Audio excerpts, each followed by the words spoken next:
ఇక bulletin updates చూద్దాం. రాజధాని పేరుతో చంద్రబాబు ఎన్ని కుయుక్తులు చేసినా తాడికొండలో తన గెలుపు ఖాయమని ధీమా వ్యక్తం చేశారు మాజీ హోంశాఖ మంత్రి మేకతోటి సుచరిత. వైసీపీ చేసిన సంక్షేమాలు అభివృద్ధే తమని గెలిపిస్తాయని అన్నారు. సీఎం జగన్పై రాళ్ల దాడి చేయండి అంటూ ప్రజలను రెచ్చగొట్టే చంద్రబాబు వ్యాఖ్యలపై ఆగ్రహం వ్యక్తం చేశారు. అంబేద్కర్ ఆశయాలకు అనుగుణంగా పాలన అందించిన నాయకుడు ఎవరైనా ఉన్నారంటే అది ముఖ్యమంత్రి జగన్మోహన్ రెడ్డి మాత్రమే అంటున్న మేకతోటి సుచరితతో మా ప్రతినిధి Pavan face to face. Kurukshetra యుద్ధానికైతే మాత్రం సమయం దగ్గర పడతా ఉంది. ఈ నేపథ్యంలోనే పార్టీలకు సంబంధించినటువంటి అభ్యర్థులు అయితే మాత్రం నువ్వెంత అంటే నేనంతా అనే విధంగా కూడా ప్రచార పదంలో దూసుకువెళ్తా ఉన్నారు. ప్రస్తుతం మనం గుంటూరు జిల్లాలో ఉన్నటువంటి తాడికొండ నియోజకవర్గం కూడా చూడొచ్చు. తాడికొండ నియోజకవర్గంలో కూడా వైఎస్ఆర్ కాంగ్రెస్ పార్టీ ఆధ్వర్యంలో పెద్ద మొత్తంలో కూడా ప్రతి ఇంటికి ప్రచార పదంలో అయితే మాత్రం మాజీ హోంశాఖ మంత్రివర్యులు మేకతోటి సుచరిత దూసుకెళ్తున్నటువంటి నేపథ్యంలో మరి ప్రజల నుంచి ఎలాంటి స్పందన వస్తుందనేటువంటి అంశంపై కూడా మనతో మాట్లాడేందుకు మేకతోటి సుచరిత గారు ప్రస్తుతం మనతో ఉన్నారు. అమ్మ చెప్పండి, చూస్తూ ఉన్నాం గత 2 రోజుల క్రితం కూడా 6TV మీ అంటే ఉంది పెరంగపురం మండలంలో. ప్రతి ఇంటి నుంచి కూడా ప్రత్యేకమైనటువంటి ఆదరణ లభిస్తూ ఉంది. కానీ ప్రజలు ఎలా ఉంటున్నారు, ఏమని ఆశిస్తూ ఉన్నారు, ఎలాంటి మార్పులు తేవాలనుకుంటున్నారు? ప్రజలు ప్రస్తుతం జరుగుతున్నటువంటి సంక్షేమం పట్ల చాలా సంతృప్తిగా ఉన్నారండి. ఎందుకంటే చాలా పారదర్శకంగా 85% మంది ప్రజలకు ఈ యొక్క సంక్షేమాలు అందుతూ ఉన్నాయి. అంటే రావాల్సిన ప్రతి కుటుంబానికి అందుతూ ఉన్నాయి. గతంలో అయితే ఒక జన్మభూమి కమిటీ ఉండేది. ఆ కమిటీ ద్వారా ఎవరికి పెన్షన్ ఇవ్వమంటే వాళ్ళకు వచ్చేది, లేదంటే ఎవరికి ఉండేది కాదు. కానీ ఇప్పుడు పారదర్శకంగా అర్హత ఉండి ఎవరైతే ఉన్నారో వాళ్ళందరికీ కూడా కులం చూడొద్దన్నారు మా ముఖ్యమంత్రి గారు, మతం చూడొద్దు, అసలు రాజకీయాలు చూడొద్దన్నారు. రాజకీయాలు కూడా చూడకుండా అర్హత ఎవరికి ఉందో వాళ్ళందరికీ కూడా సంక్షేమాన్ని అందించమని చెప్పిన ఏకైక ముఖ్యమంత్రి గౌరవ వైఎస్ జగన్మోహన్ రెడ్డి గారు అని చెప్పుకోవడంలో ఏమాత్రం సందేహం లేదు. అంటే శాచురేషన్ విధానంలో అందరికీ అందిస్తున్నటువంటి పరిస్థితుల్లో ప్రతి ఒక్కరు కూడా సంతృప్తిగా ఉన్నారండి. అంటే ఇంకా మేము ఏం చేసినా మేము అటే ఉంటాం అనే ఒకళ్ళిద్దరు తప్పితే 100 మందిని కదిలిస్తే 98 మంది మాకు వైఎస్ జగన్మోహన్ రెడ్డి గారి వల్ల మంచి జరిగింది, మేము వైఎస్ఆర్ కాంగ్రెస్ పార్టీకి అండగా ఉంటామని చెప్తున్న పరిస్థితులు ఈరోజు నియోజకవర్గంలో ఉందండి.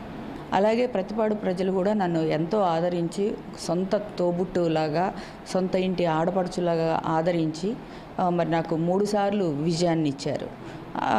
ఇప్పుడు గౌరవ ముఖ్యమంత్రి గారి ఆదేశాల మేరకు నేను సొంత నియోజకవర్గానికి వెళ్ళానండి. అంటే మామూలుగా రచగెలిచి ఇంటికి వెళ్తున్నాను.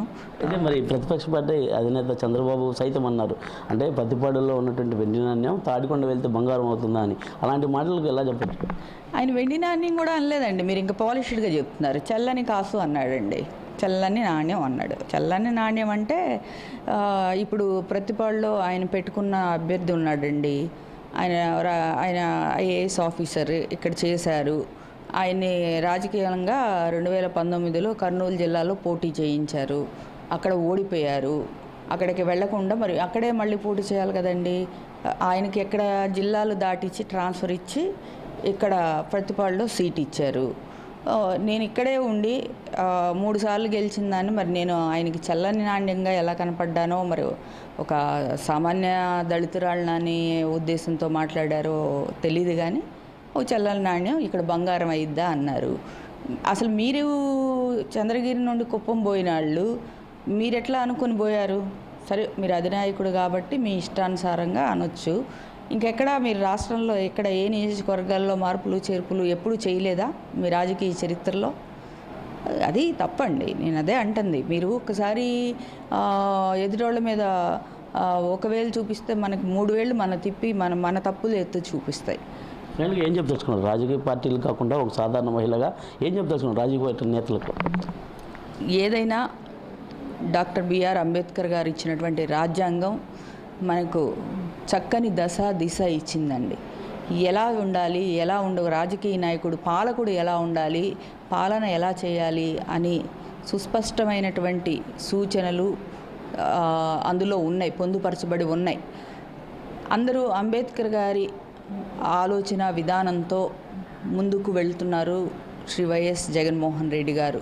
అందుకే పిల్లలకు ఇంగ్లీష్ మీడియం పిల్లల దగ్గర నుండి పెద్దవాళ్ళ వరకు అందరికీ కూడా సంక్షేమాన్ని మనం చూడాలి అనేటువంటి దృష్టితో ఈరోజు విద్యారంగానికి వైద్యం ప్రతి పేదవాడికి వైద్యం అందాలనేటువంటి వైద్య రంగంలో రిఫార్మ్స్ చూడండి, అలాగే అగ్రికల్చరల్ రిఫార్మ్స్ చూడండి.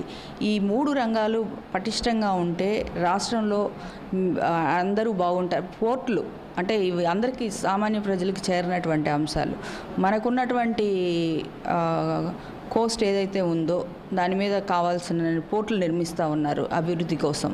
అట్లాగే మెడికల్ కాలేజీలు తీసుకొచ్చారు, ప్రతి జిల్లాకి ఒక మెడికల్ కాలేజ్ ఉండాలని చెప్పి. ఇలా చెప్పుకుంటూ పోతే అటు అభివృద్ధి కానివ్వండి, ఇటు సంక్షేమం కానివ్వండి, ఆంధ్ర రాష్ట్ర భవిష్యత్తులో ఆంధ్ర రాష్ట్రాన్ని సమూలంగా మార్చివేయబోతూ ఉన్నాయి.